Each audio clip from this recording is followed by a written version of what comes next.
Hi and welcome. We're going to process some pawpaws here because I'm going to attempt to make some almond flour based black walnut pawpaw cookies.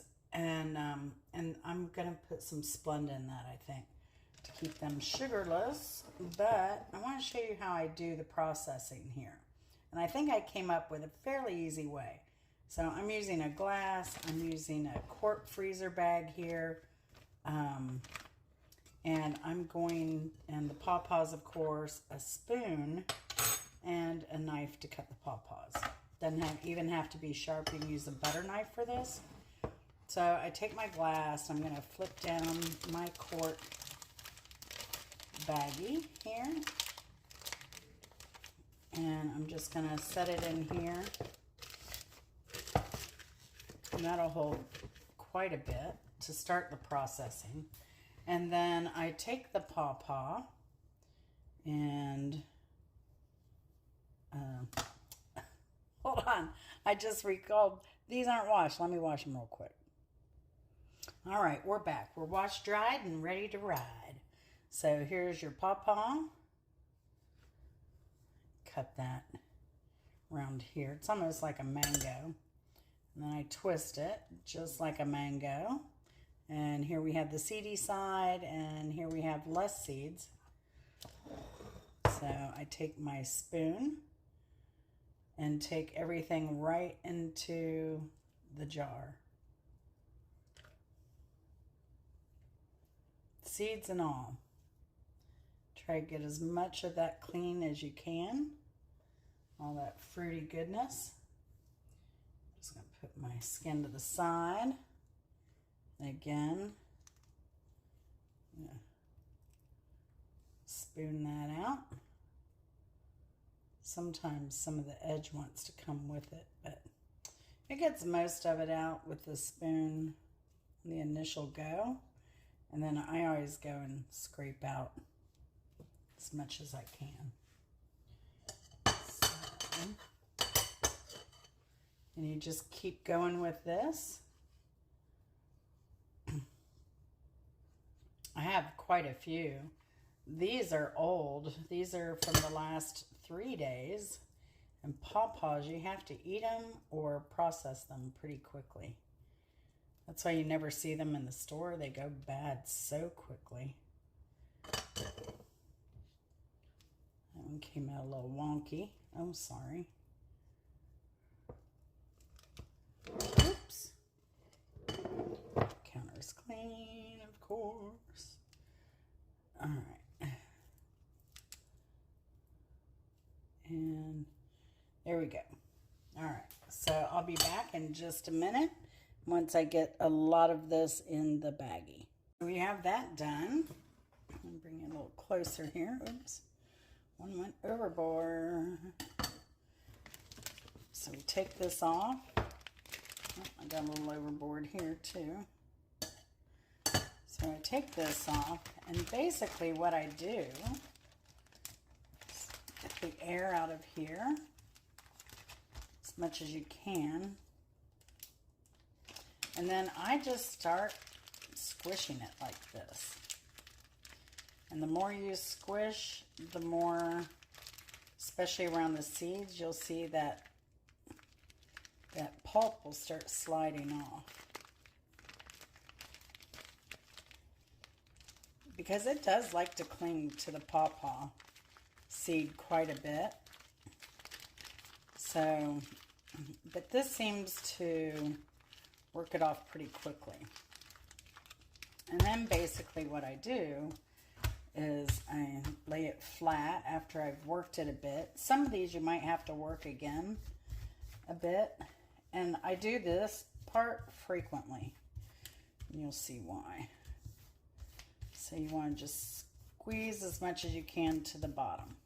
So once I squeeze, and this is tedious, but to me, it's the best way I have without buying any special equipment or doing any special thing to get this processed. So then basically I open it up, and then I basically squeeze the seed up through here, and then it kind of scrapes as it comes out. And it goes right into my little bowl here. So here's a second one. And then once you do this a few times is where it starts getting a little gritty at the top. But, you know, my hands are clean. I'm not, once you finish peeling them, my hands stay pretty clean. And here we go, another one. Work to the top. And you can see they're relatively clean. So here we go with another one. And this, if you have kids, grandkids, this is a great activity for them. Here we go, number 3. And we're just going to keep going here. Sometimes the spoon helps get it off. But I can wipe it. I can spoon it back in. Kind of clean up a little bit if I want. But this isn't too bad, but again, once you start moving seeds up, you're going to leave debris, a debris field kind of thing. So just go ahead and squish it all down and start processing them back up again. Again, to me, if anyone knows a better way to process pawpaw pulp without getting a total sticky mess, let me know. So I hope this little tutorial has helped. And, you know, I will freeze a good bit of this that I don't use anyway, so it's already in the bag. I don't have to mess with that. I'll just seal it up and freeze it. So what I don't use for this cookie recipe. So I hope that helps some of you with pawpaw trees or who have thought about getting pawpaw trees and how to deal with it. This is going to go in the freezer and I can use it throughout the coming year. Take care. See you later. Bonus round. All right, so that was tedious. It is tedious, but a lot of fiber adheres to these seeds. So I decided, well, let's put it in a colander and then I'm going to smush it through because I don't think you want to put this through a fine, like, mesh type of sieve because it's a very,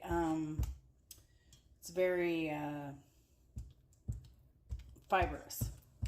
So I'm pushing it through this with this flat spatula.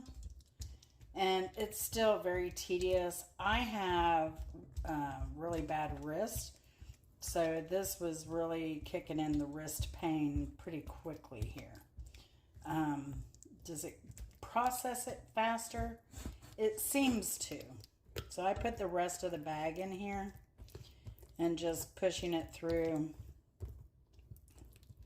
you know, but it's still work, but it does, pushing down on it like this does get the fiber off those seeds pretty well. And you can tell because you start seeing a lot more black and less yellow around them. So it kind of slips off after a while. But this is what you end up with on the bottom. And you can just scrape that off and into another container. So this does create the need to wash more dishes, but it is a little faster. And I have lots going on today.